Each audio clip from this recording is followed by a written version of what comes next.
Hello po, magandang gabi po sa inyong lahat. Silent 12 po ito.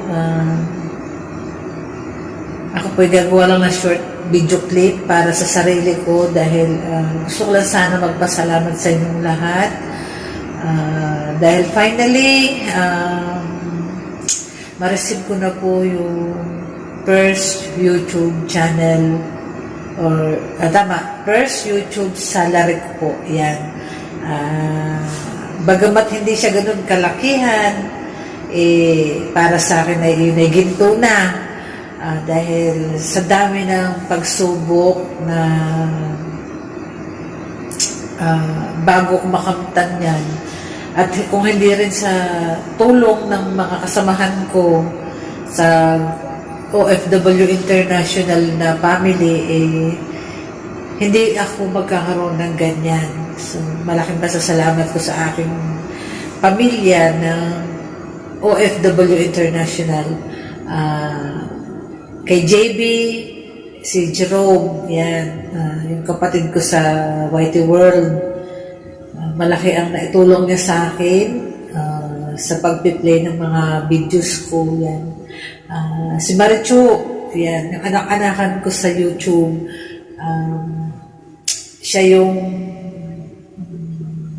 may yung nagbigay sa akin ng malaki talaga na super chat. Kaya, Chuleng anak, salamat na lang marami sa iyo.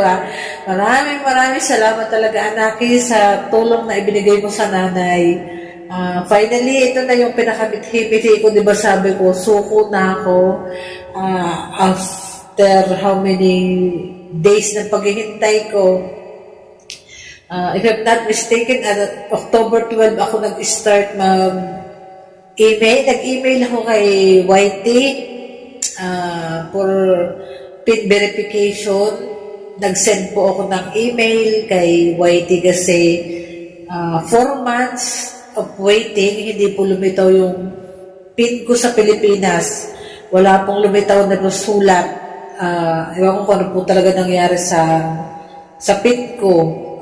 Kung imbay talaga, hindi na talaga darating pa o ano. So, ayoko nang maghintay pa. Pagtagalin pa yung paghihintay ko. Ang ginawa ko, no October 12 nga is nag-email na ako kay YT. And then, nag-fill up po ako doon. May mga pinilapan ako doon.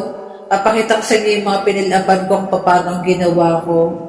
And then, tapos po noon, yung pagkaka-fill up ko na yun ay nanghingi po ng isang ID.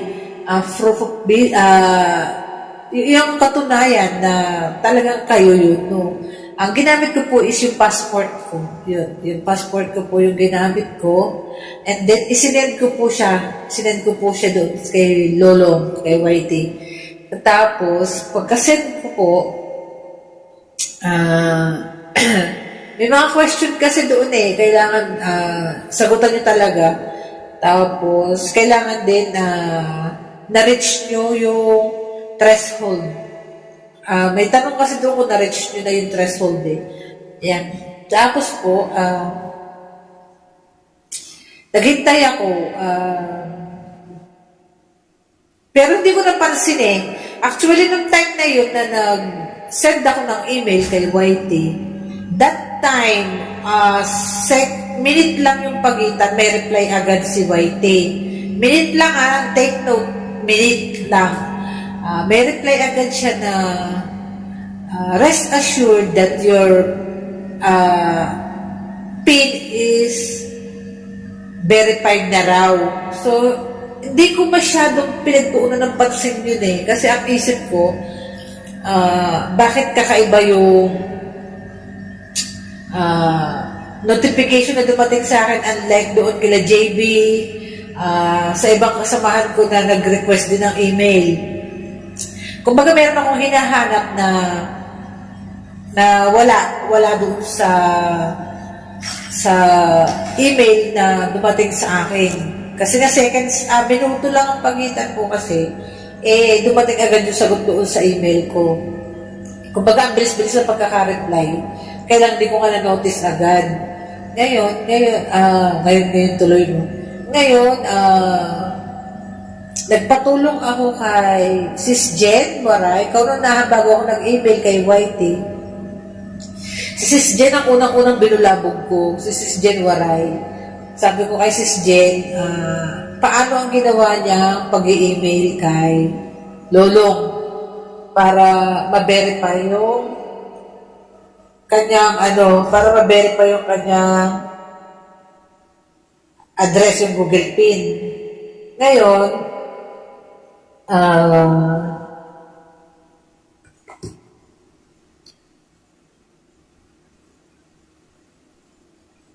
sandali lang po.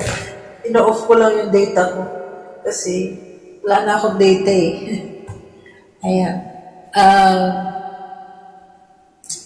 Tinuruan ako ni Sis Jenny, pinasa niya sa akin yung video kung paano ang mga dapat kong gawin doon sa sa pag-email.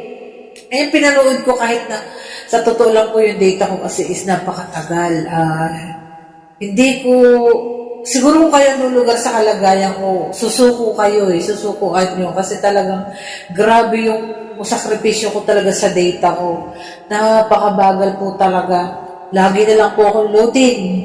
Ngayon, pinanood ko siya pa konti-konti kahit na putol-putol para lang mabuo ko yung palabas. Tapos sinundan ko siya. Sinundan ko yung procedure doon. Tapos nag-troubleshoot nga ako. Then, nag-fill up ako yung mga questionnaire doon. May mga question kasi nasasagutan mo siya. Kaya, sa awan naman ng Diyos, nasundan ko naman siya. Kaya lang, natapos ko na siyang ma-fill upan.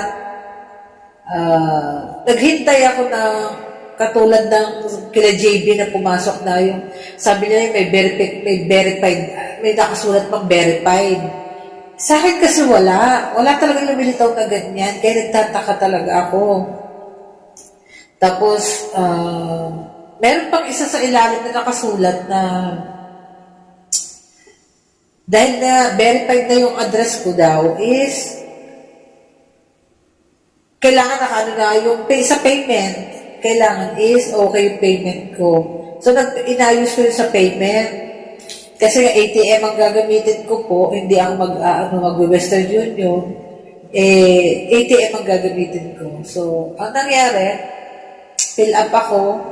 Ngayon, hindi ko alam kung mali ba yung ginawa ko pag-fill up or tama. Kasi, ilang days na po yung lumipas, wala akong nare-receive na notification kay Lolong na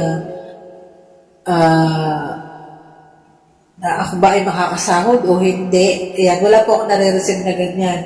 So ngayon, ang nangyari, tinanong ko si Slorby. Si Slorby, tulungan mo nga ako. Paano ba ito? Ano ba nangyari sa account ko? Ganito. Kasi dumating pa ako sa point na sabi ko si Slorby, tiwala naman ako sa'yo. Bibigay ko yung account ko, tulungan mo ako, pakibuksan mo, tignan mo kung anong problema ako. Unfortunately, tinanggihan po talaga ako ni Sis Loredy. Ayaw niya pong buksan yung account ko, ayaw niya, kasi baka rin magka-problema.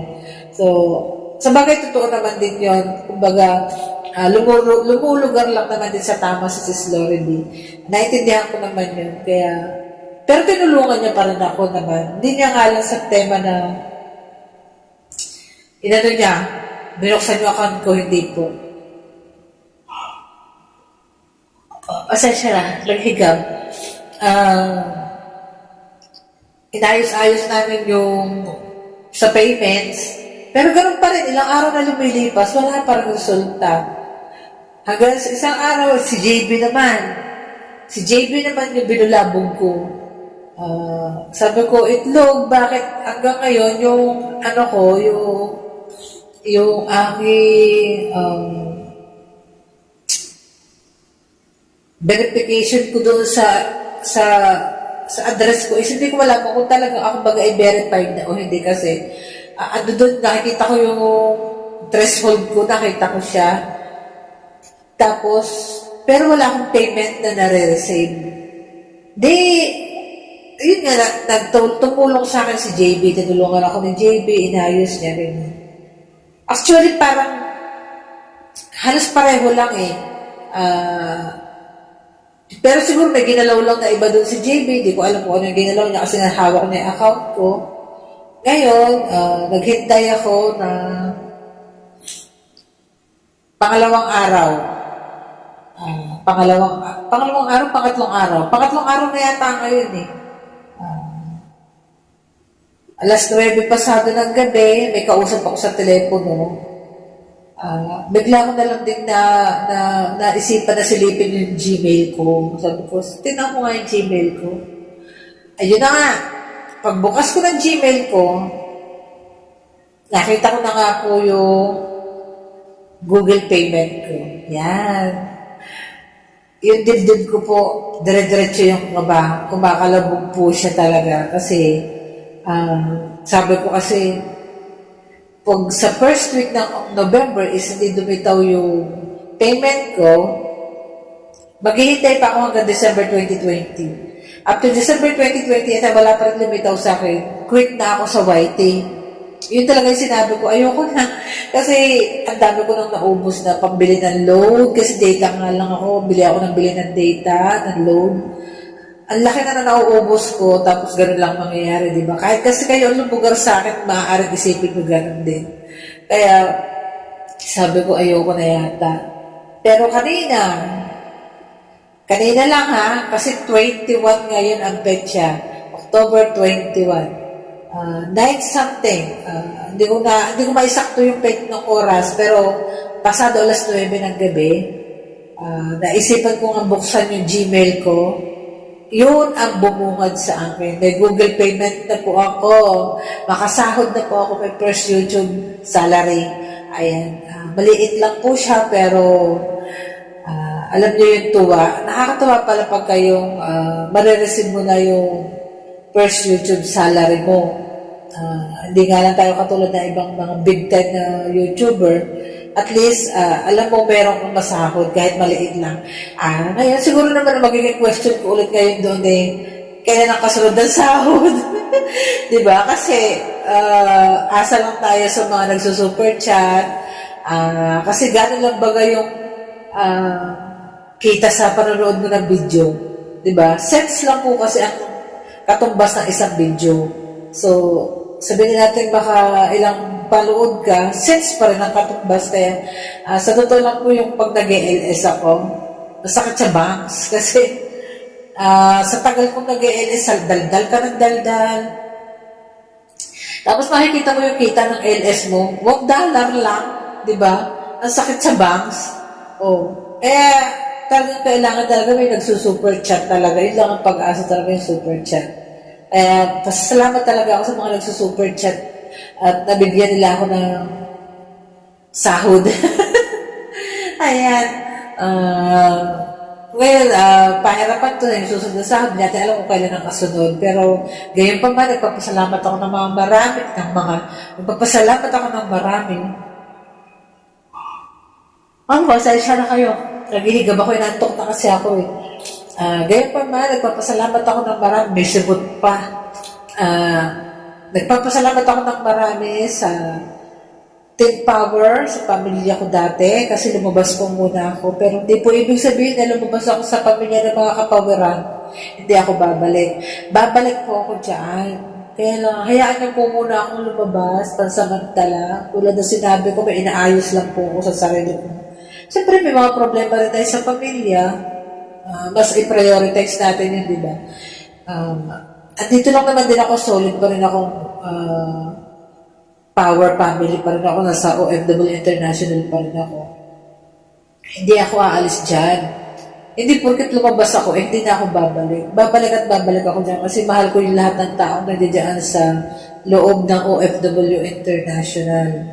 Si Chuling, si JB, si Sis Lore B, si Lil Life, si Lakay Saldi, si Sis Aleli, si Maganda Ako, si Kuya Eddie, si Rance, si Nat Becture, si Kiang, si Bro City Chef, si Sis Mary, si Miss Scorpion ba, tsaka sino pa yung, si Roger, si Beats Pro, si Papa Bot TV, sino pa yung hindi ko pa nabanggit, baka meron pa ako hindi ba banggit sa mga kasama natin sa grupo.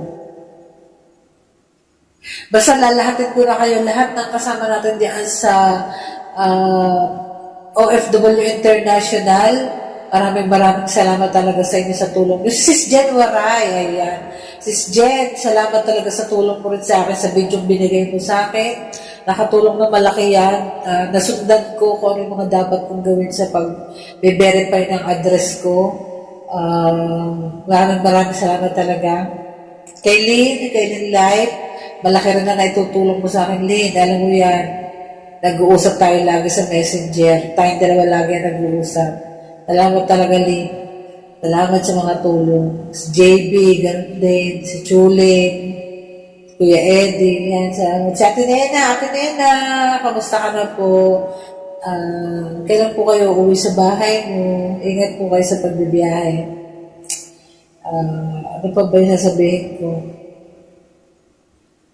Ayun na lang. Basta, masaya ako kasi yung paghihintay ko, ito na, nagkaroon na ng kasagutan. Mangyayari na lang po is yung pag-check ko sa ATM ko kung talagang pumasok na baga siya o hindi pa yung salary ko sa YouTube. Yan. Hindi na po ang, kasi di pa po ako pwedeng lumabas, pero may umapir ko sa email ko na after 5 days na wala akong na-receive is pwede ako mag-email ulit sa kanila. Pero paano ko magagawa yung gano'n, hindi nga ako makakalabas pa para i-check sa aking ATM account kung pumasok na ba yung pera o hindi. Kaya bahala na si Gang. May tiwala naman ako kay Lord. Yan. Kaya salamat talaga sa inyo lahat. Yaya Vlog. Yan, salamat Yaya. Sa pagpunta lagi nila sa LS ko. Yan, sino pa ba? Basta lahat na kayo nagdisiputahan lahat sa LS ko. Tapos yung tumutulong sa akin ayusin yung channel ko. Sis Lori B, Linlat, JB, Sis Jen Waray, kayong apat, maraming salamat talaga sa tulong mo sa akin para maiayos ko ang aking channel. Yan, salamat talaga sa inyo. Malaking tulong talaga yung nagawa ninyo yan sa akin. So, salamat muli. Hanggang dito na lang po yung aking patuloy na pasasalamat sa inyo. Maraming salamat po talaga sa lahat. Sa mga nag-super chat, bagamat hindi ko na ilalagay ang mga pangalan ninyo sa screen kasi nga alam niyo data ako, hirap na hirap talaga ako magbuo para isa-isahin ko kayo doon sa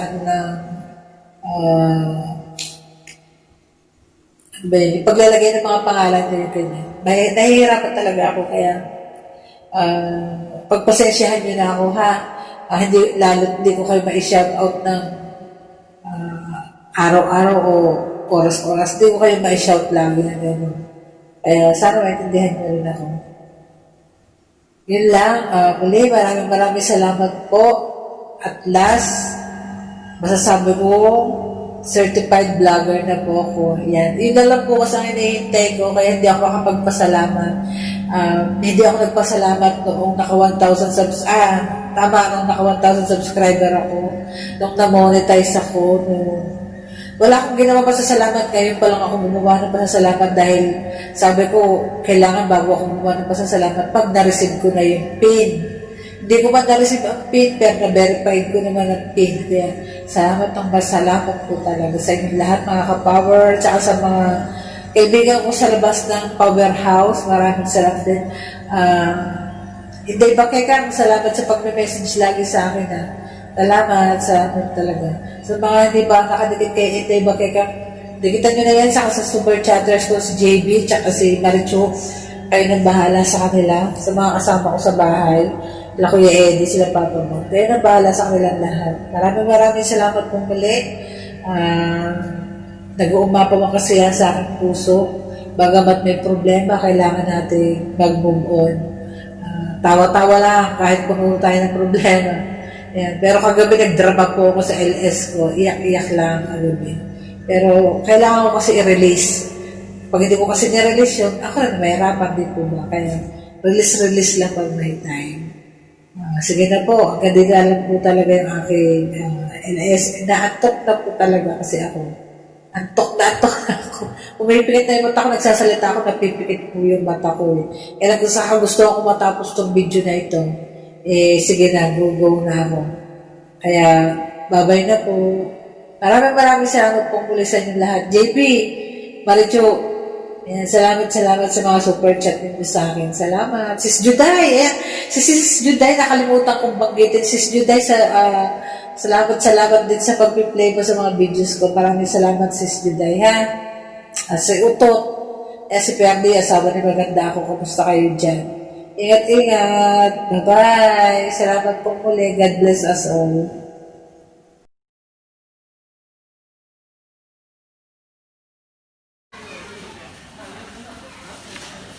Yan, dito pa yung lalabas ang pera. Ayan. Okay.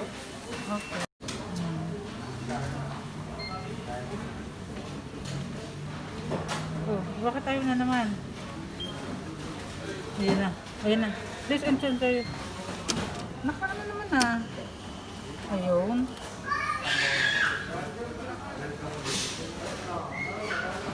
Huwag mo ano tong pin ko ah.